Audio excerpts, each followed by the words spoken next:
AESH, la promesse de la République que nous ne tenons pas. À la rentrée 2024, au moins 23% des élèves français bénéficiant d'une notification d'AESH n'ont pas eu d'accompagnement effectif en classe. Une notification de la MDPH, c'est un droit reconnu. Pas d'AESH affecté, c'est un droit non tenu. 20 ans après la loi de 2005 sur l'égalité des chances, le droit à l'éducation des enfants en situation de handicap reste largement déclaratif. Pourquoi ce déficit chronique? 3 facteurs structurels.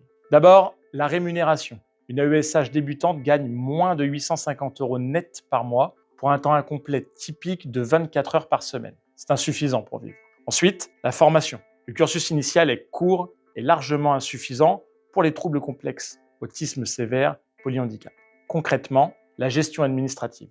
Les AESH dépendent de plusieurs administrations qui peuvent modifier leur planning plusieurs fois par mois. Les conséquences sont mesurables. Une étude de la DEPP publiée en 2024 a comparé les trajectoires d'enfants en situation de handicap avec ou sans accompagnement effectif.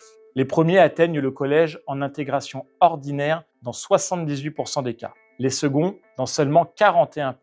L'écart est massif et il se cumule sur toute la scolarité. Un enfant non accompagné en primaire devient un enfant qui décroche durablement. Le rapport propose un plan AESH 2027 articulé en 4 axes. Revalorisation salariale à hauteur du SMIC pour le temps plein, doublement de la durée de formation initiale, création d'un statut titulaire unique et un système d'information national permettant aux familles de suivre l'affectation d'un AESH en temps réel. Coût annuel à terme, environ 700 millions d'euros. C'est l'investissement minimal pour que la promesse de 2005 cesse d'être une fiction. La vraie question n'est donc pas de savoir si l'école inclusive est un objectif souhaitable. Évidemment, elle l'est. Et c'est inscrit dans nos lois depuis 20 ans. La vraie question, c'est combien d'années encore va-t-on accepter qu'une notification MDPH ne soit pas un droit effectif? L'analyse complète est en commentaire.